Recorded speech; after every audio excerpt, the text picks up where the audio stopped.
viewers, I Dr. S.B.K. Lal welcome you all in my YouTube channel Dr. Lal Homeo Clinic।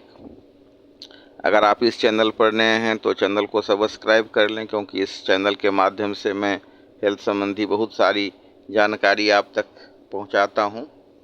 आज हम आपके लिए लेकर के आए हैं वेजिनाइटिस एंड हेम्योपैथी। इससे पहले मैंने एक थोड़ा सा लंबा वीडियो दिया था जिसमें बहुत सारे दवाइयों और लक्षणों की चर्चा की थी। तो ये जो वेजिनाइटिस है ये यूज होता है वैजाइना के शोथ से संबंधित, जिसमें इसका ये हिंदी शब्द है योनि शोथ। लेकिन ये जो सिम्टम्स की बात करें तो सिम्टम्स के हिसाब से ये होता है कि तेज जो खुजली होती है वेजाइना में, वेजिनल पोर्शन में, उसके लिए ये शब्द यूज होता है। और लक्षण की बात करें तो सूजन, खुजली या फिर उसमें से पीला, हरा या मतलब उजला सा सिक्रेशन हो सकता है। और कभी कभी तो बिना सिक्रेशन का भी ये बीमारी हो जाती है। तो आज हम चर्चा करेंगे कि इसका जो कारण है बैक्टीरियल हो सकता है, ईस्ट कैनेंडिस के इन्फेक्शन से हो सकता है, या फिर फंगल इन्फेक्शन से हो सकता है, और कई बार बिना इन्फेक्शन के भी हो सकता है, जिसमें कि डायबिटिक हो या कीमोथेरेपी से गुजर रही हो महिला, या स्टेरॉइड जैसी दवा ले रही हों, या मतलब अंधाधुंध एंटीबायोटिक का यूज कर रही हों, तो उसे ये सफ़र कर सकती हैं। और इसके कारण की बात करें तो वेजाइना में जो मौजूद गुड बैक्टीरिया होता है लैक्टोबैसिलस, उसके कारण वेजाइना का पीएच वैल्यू मेंटेन होता है। किसी कारण से बैक्टीरिया अगर मर जाए या उसके संख्या में बहुत कमी हो जाए तो पीएच वैल्यू बढ़ जाता है, जिससे फंगस ग्रो करने लगते हैं। तो सबसे प्रोमिनेंट ये कारण है। तो इस कारण के साथ अगर होम्योपैथी की बात करें तो हम देखेंगे कि जलन, चुभन, लाल लाल दाने या वाइट थिक डिस्चार्ज, परत जम जाना और परत को स्क्रैप करने पर लाल लाल से दाने दिखाई देना, तो इस तरह के लक्षण इसमें मौजूद होते हैं। साथ ही पेशाब वाला भी कुछ लक्षण होगा, पेशाब में जलन हो सकता है, फिर पेनफुल इंटरकोर्स का भी सिम्टम्स हो सकता है। और तो इन जो लक्षणों को दूर करने के लिए होम्योपैथी में बहुत सारी दवाइयाँ हैं, जैसे सिपिया है, कैलकेरिया कार्ब, पल्सटिला, या कुछ डॉक्टर लोग मिला करके भी देते हैं 2-3 दवाइयों को। और एक बहुत ही प्रचलित जो पेटेंट है जो जर्मनी की कंपनी रेक्वेज बनाती है, RAT2। सबका अपना अपना फ़ायदा है, लेकिन अगर हम होम्योपैथिक दवाइयों की बात करें तो अक्सर लोग कंफ्यूज हो जाते हैं। तो मेरा ये निवेदन है, विनम्र निवेदन है कि आप सेल्फ मेडिकेशन से बचें, और कुछ जो की सिम्टम्स है उसके आधार से अगर मतलब दवाई का सिलेक्शन किया जाए तो बहुत ही अधिक फ़ायदा हो सकता है। तो आप जो कुशल चिकित्सक हैं उनके निर्देशन में अपना इलाज करवाएं। आज हम कुछ की पॉइंट्स की चर्चा कर रहे हैं जिसके आधार पर अगर दवाई का सिलेक्शन किया जाए तो होम्योपैथी बहुत ही उपयोगी हो सकता है। तो इसमें हम चर्चा कर रहे हैं सबसे पहले मतलब एक दवाई है क्रियोजोट का। तो इसमें क्या होता है कि वाटरी डिस्चार्ज होगा, और प्रेगनेंसी के समय में ये मतलब वेजिनाइटिस अगर मतलब बहुत सता रहा है, और जो डिस्चार्ज होता है, डिस्चार्ज वाला पानी जहाँ पर लग जाएगा वहाँ पर खुजली हो जाती है, तेज़ खुजली, खुजलाने के बाद वेजिनाइटिस, दर्द और जलन, स्राव सफ़ेद पीला हो सकता है, सड़ा हुआ गंध भी हो सकता है, खड़े होने पर और चलने से स्राव में वृद्धि होती है, स्राव के साथ कमजोरी भी होती है। इसके अलावा एक दवा है बोरेक्स, जिसमें गर्म पानी जैसा डिस्चार्ज होता है, और ये डिस्चार्ज मिल्की होता है, प्रेगनेंसी टाइम में भी हो सकती है।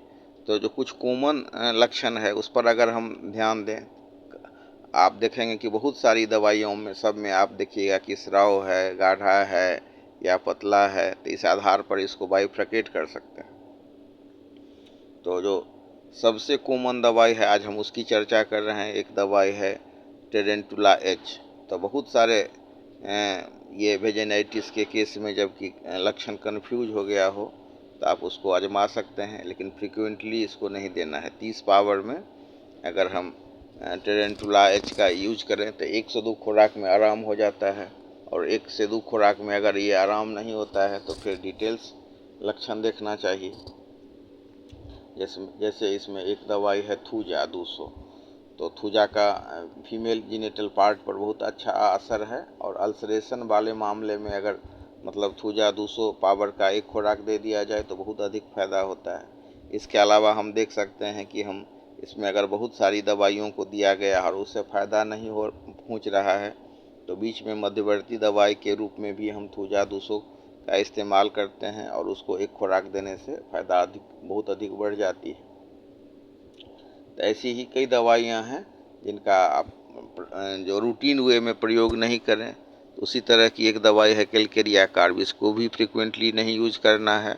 और इसका सिम्टम्स है कि पीरियड के पहले या पीरियड के बाद में डिस्चार्ज बढ़ जाता है।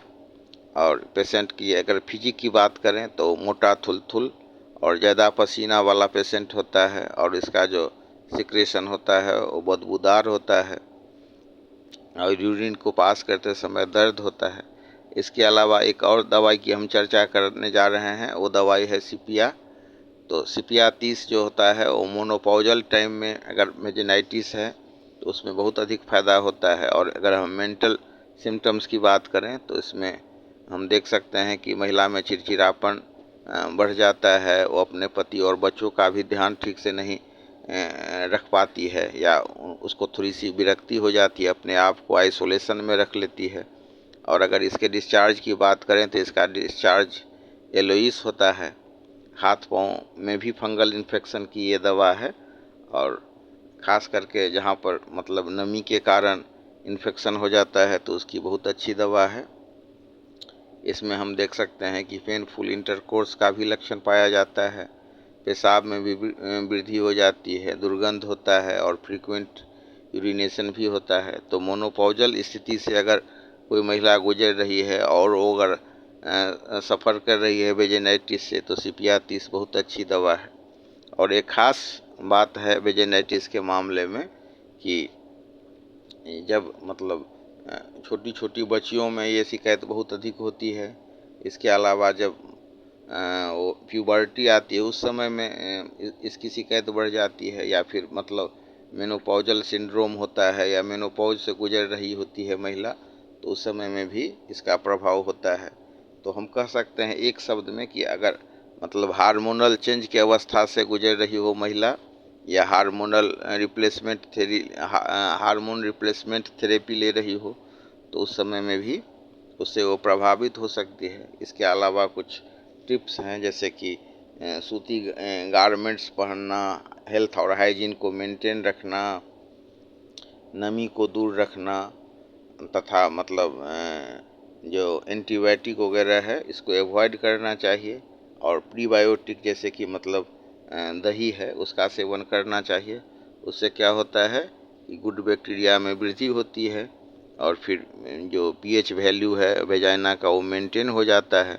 इसके साथ ही इससे निजात मिलती है। तो ये तीनों तरह के जो वेजिनाइटिस होता है, चाहे वो बैक्टीरियल हो चाहे मतलब ईस्ट वाला हो या फंगल हो, तो उसमें ये देने से बहुत अधिक फ़ायदा होता है। और ख़ास करके फंगल वाले जो वेजिनाइटिस है उसमें अगर बहुत सारी आप दवाइयाँ दे रहे हैं और उससे फ़ायदा नहीं होता है तो बेसिलिनम वर्नम मध्यवर्ती दवा के रूप में दिया जा सकता है।